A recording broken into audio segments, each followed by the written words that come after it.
Hello, BookTube. Welcome back to the History Shelf. I am your host, Peg. I'm here today with some new history releases, and these have come in the last week or two. As you know, I've been moved into a new home, and I'm still in a state of unpacking, and so these are a little delayed in me showing you, but I'm very excited for a lot of these titles. Yeah, these are all history. Straight up history, new history releases. Some of them are already available, some are coming, soon to be published. And I just want to say that you're going to see the background change this week because I am not liking the feng shui in this room at all. I'm just not feeling it in this office space yet. It is a bigger room than the last one I had. So it's a nice office space, but I feel like I'm not using it appropriately. So what's going to happen is I'm going to make a similar wall. If you follow me on Instagram or my History Shelf page on Facebook, which you should and you can at the upper portion of my homepage, upper right, you'll see all the links to all my social media accounts. I posted a picture of the Great Wall of Peg, or as I like to call it as well, the Library of Pegxandria, that Martine installed for me. She's so good to me. I don't deserve her. She's just wonderful. And what I want to do is combine the bookcases that are behind me onto the wall that I'm on right now. I have bookcases right off to the right here. So I'm going to make this wall in front of me, wall to wall, my IKEA shelves. I'm going to take this desk and flip it over and put it on that back wall. So when you see me, I'm going to have full, no weird unmatching white space with unmatching bookcases here. I just don't like it. So anyway, guys, I wish I hadn't put all these books up because now it's got, I still have more heavy lifting to do, in other words. But let's not let this stop the show. Let's get the show on the road. I'm taking a little lunch break today on a Monday to show you these books. So let's start with, we got a couple books from Pegasus. Now these are already available, but I wanted to take a look and share them with you. This is by Catherine Pangonis. This is Queens of Jerusalem, The Women Who Dared to Rule, and a slim little history. I'll give you a little synopsis here. In 1187, Saladin's armies besieged the holy city of Jerusalem. He had previously annihilated Jerusalem's army at the Battle of Hattin, and behind the city's high walls, a last-ditch defense was being led by an unlikely trio, including Sibylla, Queen of Jerusalem. They could not resist Saladin, but if they were lucky, they could negotiate terms that would save the lives of the city's inhabitants. Queen Sibylla was the last of a line of formidable female rulers in the Crusader states of Outremer. Yet for all the books written about the Crusades, one aspect is conspicuously absent: the stories of women. Queens and princesses tend to be presented as passive transmitters of land and royal blood. In reality, women ruled, conducted diplomatic negotiations, made military decisions, forged alliances, rebelled, and undertook architectural projects. Sibyl's grandmother, Queen Melisenda, was the first queen to seize real political agency in Jerusalem and rule in her own right. She outmaneuvered both her husband and son to seize real power in her kingdom and was a force to be reckoned with in the politics of the medieval East. The lives of her Armenian mother, her three sisters, and their daughters and granddaughters were no less intriguing. So, Queens of Jerusalem is a stunning debut by a rising historian and a rich, fresh history of medieval Palestine. So, I'm really looking forward to this. We got a nice young historian here. Whoops, sorry for the glare. Catherine Pangonis. Slim little volume, like I said, a little over 200 pages, but a welcome addition to that period and women's history in particular. This index page is sticking to the last page. Okay. So very stoked about this one. And another book from Pegasus, brand new. I have several books on this person, and I probably will always check out any new title that comes around. But this is about Hannibal. It's Hannibal, Rome's Greatest Enemy by Philip Freeman. Nice blurb from Barry Strauss. Can't go wrong with Barry Strauss. Freeman writes with grace and wisdom. Another slim volume, so it's not going to be a super in-depth look, but just enough, just to wet the whistle, as it were.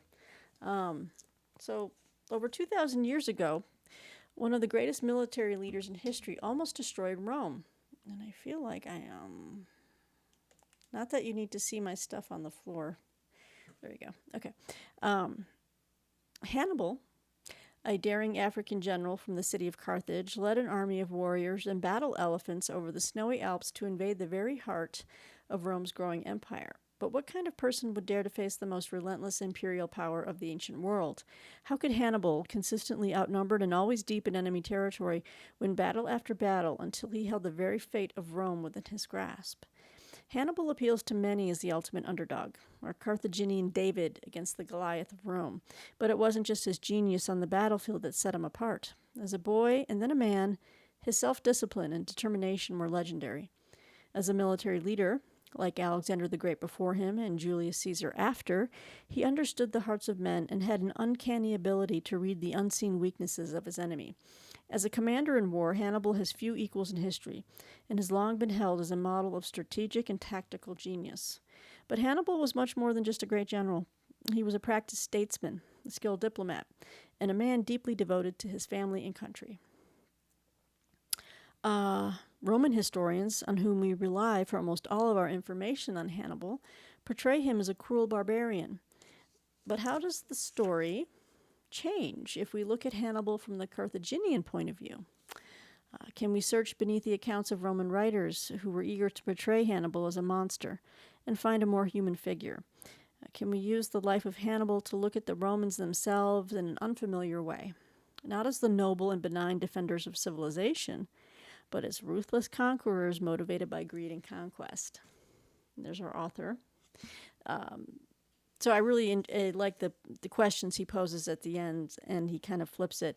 Although I don't think many people, I don't think many historians actually have portrayed the Romans as benign defenders of anything. I think we've all known them to be just conquerors and greedy for land, money, and power. So I don't think there's a fight there to be made. But I'm intrigued. Nonetheless, I will add this to my repertoire of Hannibal studies. So we'll see how Philip Freeman handles the issue. Again, two brand new books from Hannibal from Pegasus Books. Love their work. Okay. Let's see. Well, this one I can speak to. I have a review of this coming out soon in Shelf Awareness, so if you have signed up for their free newsletters, just keep your eyes out open for it. When you scroll down, look for history or biography and memoir or whatever category. In this case, I think this is just a straight-up history. I'll have a written review coming very soon. This book is they sent me the final copy, so I have a nice final version of it, but I do have an arc of it. And I'll probably look to see who out there might like to have it. This is The Double Life of Catherine Clark, the untold story of the fearless journalist who risked her life for truth and justice, by Catherine Gregorio. What is really intriguing about this is that this was written by Catherine Clark, by Catherine Clark's great niece, another Catherine, same spelling. This book was amazing. It was written, and this is a debut book by Catherine Gregorio. It read like a novel at times, like a thriller, just espionage, Cold War, trying to get through checkpoints. And sorry for my hair. I'm getting a haircut tomorrow. I can't stand it.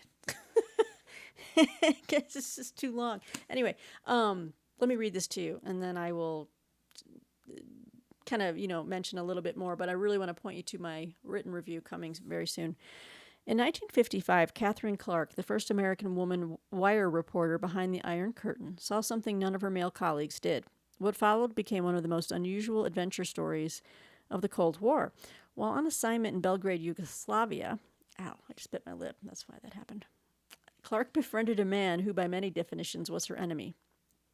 But she saw something in Milovan Djilas, a high-ranking community leader who dared to question the ideology he helped establish, that made her want to work with him. It became the assignment of her lifetime.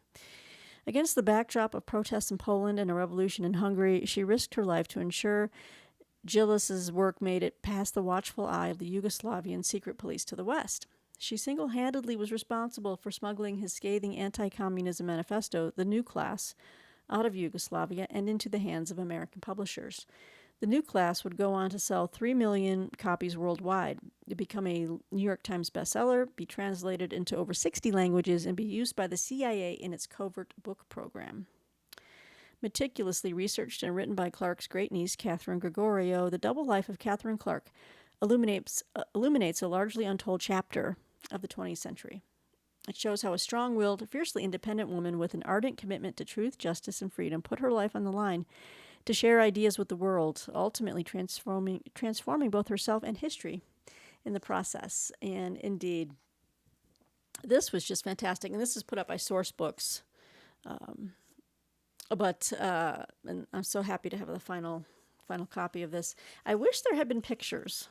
I was hoping the final copy might have pictures. We're treated to a map in the beginning, but I really wanted to see some more pictures of Catherine Clark.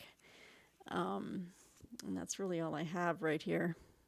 I guess, I can Google, but wow, this made me very interested in both Catherine Clark, as well as Milovan Djilas. That's spelled Djilas, so Djilas, or I think the D is silent, Djilas, into his works, The New Class, but that it also talks about his autobiography, which was Land Without Justice.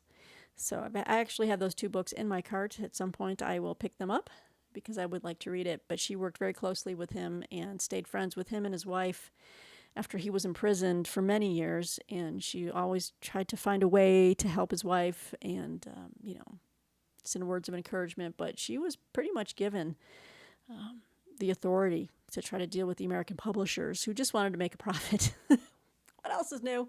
But also for the people that were wanting to score Cold War points, trying to just highlight the evils of communism from a person who was a former communist leader and the right-hand man to Tito in Yugoslavia. So I highly recommend this book, Double Life of Catherine Clark, by Source Books. So there you have it. Okay. I'm trying to see how to group these next two books. Well, let's just say, okay, so this book, it's actually coming out tomorrow. But I'm scheduled to review this for the Washington Independent Review of Books. I'm very excited. So I have the Advanced Reader's Edition. But I mentioned Barry Strauss a minute ago, and guess what? Barry Strauss has a new book coming out, and I'm so excited. It's The War That Made the Roman Empire.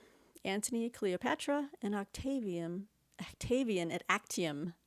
I love reading about the Actium battle, and who cannot resist the great epic battle scene with the Cleopatra movie from, was it the 60s, with Elizabeth Taylor, Richard Burton. Love that scene. What's even better is the scene after when he gives that great eloquent speech. And I had memorized it at one time, and I need to do it again, but where he was living in shame because he had, absconded as Cleopatra was sailing away as they were losing the battle to Octavian. Antony basically leaves all his men behind who are dying in the water to join her. And then he gives that just heart-wrenching speech of, just as a man and as his honor has been forever tarnished and because of love. It was wonderful. highly recommend you check out Cleopatra. You know, it's a bodice ripper at points, and it's kind of over the top. They broke the budget on that movie, but great stories come from that movie set. Anyway, got off track. But this is Barry Strauss's new book, and I'm so excited. I've read all of Barry Strauss's work on ancient history, Roman history, Greek history as well. His book on the Battle of Salamis was fantastic. I highly recommend it. Okay, so in 31 BC, Mark Antony and Cleopatra faced off against Octavian, Julius Caesar's heir, in one of the largest naval battles in the ancient world. Octavian prevailed and would soon become Caesar Augustus, Rome's first emperor, while Antony and Cleopatra would commit suicide. Had Antony and Cleopatra won, the empire's capital might have moved from Rome to Alexandria in Egypt, and Latin might have become the second language of the empire after Greek, the lingua franca of the eastern Mediterranean. In this riveting and exciting history, historian Barry Strauss describes this consequential battle with the drama and expertise that it deserves. The war that made the Roman Empire is an essential history that features three of the greatest figures of the ancient world. Yes, and I think this one is on the heels of his most recent release, which actually is one I haven't read yet, which is 10 Caesars. But Barry Strauss is fantastic. It's coming out tomorrow. It's coming out from Simon & Schuster. So I need to actually start this one. I have 3 deadlines in the next 3 days. So I need to hit those, and then I've wiped the slate clean of a bunch of them, and I'm starting a bunch of new books for review, and this will be one of them. So excited. Okay, so some of these other books were books that were sent to me, and I'm intrigued. I think a couple I might have requested, and a couple were just, they reached out to me and asked if I might take a look. So the first one is from the Belknap Harvard Press, a great publishing imprint. Now, I have not read this man's works. I know David Murphy would have a lot to say. I have not read his big magnum opus on capitalism, but this is brief, and it even says so in the title. This is A Brief History of Equality by Thomas Picketty. So he's written Capital and Ideology and Capital in the 21st Century. So, of course, this is the uncorrected page proofs, slim little volume, but it's coming out next month, April 19th. So if you're a big fan of Picketty, this might be up your alley, but let me just read to you quickly what we got here. Picketty guides us with elegance and concision through the great movements that have made the modern world for better and worse. The growth of capitalism, revolutions, imperialism, slavery, wars, and the building of the welfare state. It's a history of violence and social struggle, punctuated by regression and disaster. But through it all, Picketty shows human societies have moved fitfully toward a more just distribution of income and assets, a reduction of racial and gender inequalities, and greater access to health care, education, and the rights of citizenship. Our rough march forward is political and ideological, an endless fight against injustice. To keep moving, Picketty argues we need to learn and commit to what works, to institutional, legal, social, fiscal, and educational systems that can make equality a lasting reality. At the same time, we need to resist historical amnesia and the temptations of cultural separatism and intellectual compartmentalization. Okay. At stake is the quality of life for billions of people. We know we can do better, Picketty concludes. The past shows us how. The future is up to us. Okay, that's very hopeful. So, see what he has to say about that. I mean, we made grand strides towards equality over the millennia. I don't think we're ever going to reach any type of all-encompassing equality in the world ever, because that's just not how human beings are set up to be. I mean, I'm sorry, maybe I'm more of I think a realist, but I don't believe in utopia. I don't believe these things can ever happen because man is fallible. But we can strive towards it, for sure. So I do agree with that. All right, so let's see here. Next book. I'm really excited for this. This is by John Marshall. This one's coming out in May. This is from Potomac Books. This is Clash. Actually, this was one where a publicist reached out, and I said, yes, I'm very interested in this. I do enjoy reading some like current political analysis, the current political systems. In fact, I just finished reading a book that I wrote a review for yesterday for Shelf Awareness called The Age of the Strongman by Gideon Rockman. Really, I also recommend that. But I'll get to that in a wrap-up video. But this is Clash, Presidents and the Press in Times of Crisis by John Marshall. Again, Potomac Books. Coming out in May. Let's see, what do we have here? Donald Trump's presidency was marked by angry attacks on journalists, an extraordinary ability to capture the media spotlight, a flood of disinformation from the White House, and bitter partisanship reflected in the media. Trump's dysfunctional relationship with the press affected how the U.S. dealt with the crises of COVID-19, climate change, social unrest due to systemic racism, and efforts to overturn the 2020 election. But Trump's troubled relationship with the press didn't happen by chance. Clash explores the political, economic, social, and technological forces that have shaped the relationship between U.S. presidents and the press during times of crisis. In addition to Trump's presidency, oh good, because I just don't want to read about Trump the entire time. Clash examines those of John Adams, Abraham Lincoln, Woodrow Wilson, Franklin Roosevelt, Richard Nixon, Ronald Reagan, Bill Clinton, George W. Bush, and Barack Obama. Some of these presidents faced military or international crises. Others were challenged by economic downturns or political scandals. And sometimes the survival of America's system of government was at stake.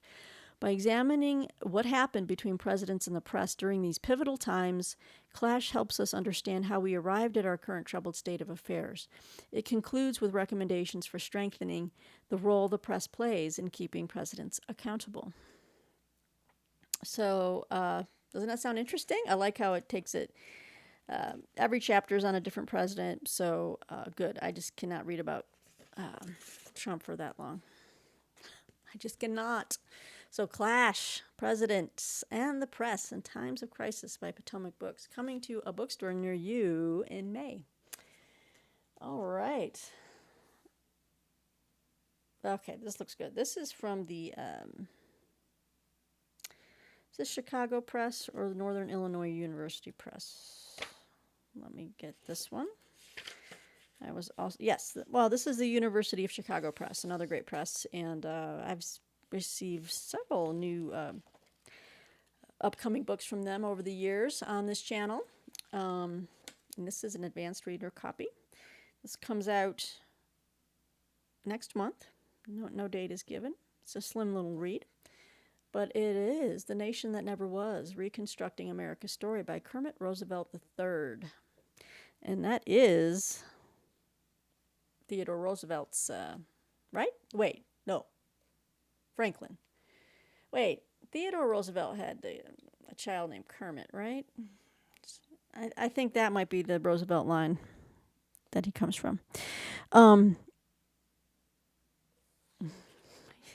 You think you would call that out in your bio, but he's like, nope, I'm going to stand on my own merits. Good for you, sir. It doesn't say. Okay. It says here, our idea of the founders' America and its values is not true. We are not the heirs of the founders, but we can be the heirs of Reconstruction and its vision for equality. Okay. There's a common story we tell about America, that our fundamental values as a country were stated in the Declaration of Independence, fought for in the Revolution, and made law in the Constitution. But with the country increasingly divided, this story isn't working for us anymore. What's more, it's not even true. As Kermit Roosevelt argues in this eye-opening reinterpretation of the American story, our fundamental values, particularly equality, are not part of the vision of the founders. Instead, they were stated in Lincoln's Gettysburg Address and were the hope of Reconstruction, when it was possible to envision the emergence of the nation committed to liberty and equality. Okay, so that sounds like an argument made in another book I recently read and reviewed. Oh, gosh, what was it? Noah Feldman's The Broken Constitution kind of made the same case. That the real Constitution began with Lincoln. So something like that. So we face a dilemma these days. We want to be honest about our history and the racism and oppression that Americans have both inflicted and endured, but we want to be proud of our country too. In The Nation That Never Was, Roosevelt shows how we can do both those things by realizing we're not the country we thought we were. Reconstruction, Roosevelt argues, was not a fulfillment of the ideals of the founding, but rather a repudiation. We modern Americans are not the heirs of the founders, but of the people who overthrew and destroyed that political order. This alternate understanding of American identity opens the door to a new understanding of ourselves and our story, and ultimately to a better America. America today is not the founders' America, but it can be Lincoln's America. Roosevelt offers a powerful and inspirational rethinking of our country's history and uncovers a shared past that we can be proud to claim and use as a foundation to work toward a country that fully embodies equality for all. So a lot of overtones. Seems a lot of books lately, like a glut of them. I'm thinking of John Avlon's Lincoln and the Struggle for Equality, which I recently read and reviewed for another publication. The Broken Constitution by Noah Feldman, and I have a copy somewhere behind me. I don't know. I'm still trying to locate all my books. But I've read a lot of things lately that have been pushing this new interpretation that with Reconstruction, with Lincoln, he broke the paradigm of the old Constitution, ushered in the new. There's a case to be made. There might be a case. I don't know if I'm 100% on board, but they're making a really eloquent case for it. But let's face it. I mean, the founders kind of missed a lot, and they did gloss over slavery, obviously thinking it would just go away. Did not. But anyway, I'm interested. So The Nation That Never Was, Reconstructing America's Story. And that is the University of Chicago Press. And it's coming out next month. Slim little volume, about 256 pages. Should be a very heady read. Ooh, this one I'm very excited for. I'm always interested in reading about conservatism and the history of conservatism in America. And this guy is a contributor to one of the magazines I enjoy and subscribe to, Commentary. I also listen to their podcast. Really, they're very intellectually rigorous people, and they have a stance, but they're not blind to reality and facts, I think. And John Podhoretz, the editor of Commentary, was one of the, he straight up said, when the insurrection happened in 2020, that Trump should have been impeached for that. You see a lot of conservative talk shows, they just carry water. The people at Commentary are, they have rock-ribbed conservative principles, but they're not just blindly partisan folks. And Matthew Consanity, he's a contributor to their magazine, and I like the clear thinking that these people have. And they're adults in the room, whereas a lot of conservatives, so-called conservatives, are just Republican lackeys, and I don't know, I just feel like the Republican Party lost their soul so many years ago.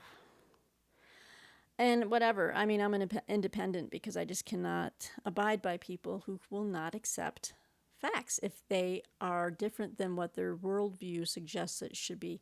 You just have to take reality. You know what I'm saying? And adjust. But at the same time, hold on to your morals and your principles.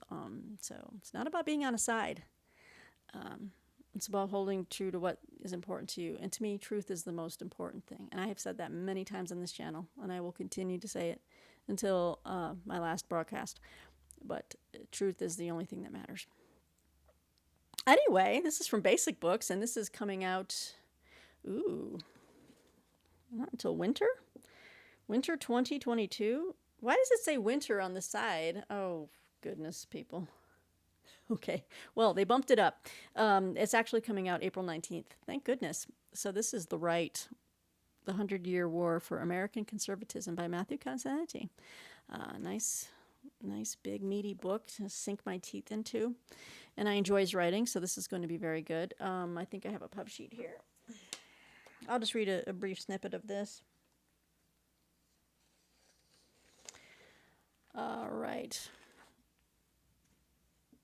Okay, so Matthew Consanity has long been immersed in the world of the conservative movement and has deep insights into the American right. So in The Right, he presents a sweeping historical account of American conservatism's evolution from the progressive era through the present. He broadens the scope of conservative history beyond Ronald Reagan and pays special attention to the tensions between conservatism and populism, and between the conservative desire for mainstream acceptance and the pull of extremism. Consanity, it tells the story of how conservatism in the U.S. began with a network of intellectuals who developed a critique of progressivism and of New Deal liberalism. They institutionalized this vision in magazines, think tanks, nonprofits, and political entities and campaigns. Over time, these thinkers attracted new adherents, including former Democrats and evangelical Christians, and built up a conservative superstructure of organizations and media outlets that turned ideas into policy. When the Cold War ended, the anti-communist sentiment that held the conservative superstructure together began to crack. It came under attack from dissidents for whom it was too globalist, too corporate, and too open to unrestricted immigration. The superstructure held for 2 decades, but buckled under the pressures of the Second Iraq War and the global financial crisis of 2008. I agree. The right began to resemble other national populist movements around the world. I agree. As Consanity reveals, Donald Trump is not an aberration, but the embodiment of the conflict between populists and elites that we have witnessed throughout American history. I agree to a certain extent. Consanity sheds new light on the characters and ideas of those who defined conservatism in the last century, from H.L. Mencken and Pat Buchanan to Russell Kirk, Jonah Goldberg, Charles Krauthammer, Phyllis Schlafly, Ann Coulter, and many others. Deeply researched and brilliantly told, The Right is essential reading for anyone looking to understand the origins of conservatism, where it is today, and where it is headed. So yes, I will be covering this book on this channel this spring. I've got to get some other things off my plate, but I'm really looking forward to digging into this. So this is from Basic Books. Keep an eye out for that on April 19th. Okay, 2 more books. Actually, we've seen one of these before here on my channel. It was an advanced reader copy. I do want to cover this for the channel. They sent me a final copy, which I was very happy to get. This is from the wonderful folks at the Farrar, Straus and Giroux, one of my favorite publishers. And this is, so it's kind of cool. We have a nice balance. We've got the conservatism and the right, and then this one talks about the Democratic Party. See, I'm independent, baby. I'm even Steve, and I like to read about both. Okay. This is What It Took to Win, A History of the Democratic Party by Michael Kazin. Finished copy, hardcover. I had the advanced reader copy. If there's any political junkies out there that are interested in an ARC, let me know. I have some padded envelopes. I'm going to attempt to try to send some more ARCs out to folks. I have a couple of standbys that are already have received stuff from me and wouldn't mind receiving more. But if there's something that really jumps out at you and I say I have an extra copy, let me know. I will be hanging on to the finished, but if you don't mind reading an ARC, let me know. So this is What It Took to Win. Okay, so it says here. The fall 2020 election results in Virginia, New Jersey, and elsewhere raised alarms for Democrats looking to the 2022 midterm elections and even to 2024's presidential race. With so much on the line for the party and its future, now is the time to look at the entire history of the Democratic Party from the beginning to this present moment. What It Took to Win, A History of the Democratic Party by renowned historian Michael Kazin will be the only complete history of the party in print as the country's partisan divide deepens.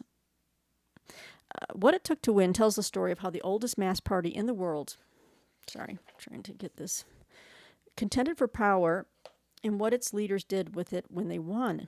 It took a hideously long time for the self-proclaimed party of the people to welcome the support of citizens of all races, faiths, and genders. For the first century of its existence, the Democratic Party often agitated for the rights of workers in what Kazin calls moral capitalism, and yet it was also, in fact, if not official doctrine, an organization that solicited the votes of white men and neglected or disparaged everyone else. During the 19th century, its leaders carried out the forced removal of Native Americans from their ancestral lands, defended slavery and allowed it to expand, did their best to sabotage Reconstruction, and constructed the brutal Jim Crow order that followed. They also lagged behind Republicans in endorsing women's suffrage. Not until the 1930s did the party at the national level begin, tentatively, to embrace an interracial constituency, while also helping to bring about a more humane social system. Even so, it took 3 more decades before the party secured the passage of strong civil rights laws. The party's evolution from advocating only for white Americans to advocating for every citizen is a fascinating one, which Kazin masterfully lays out.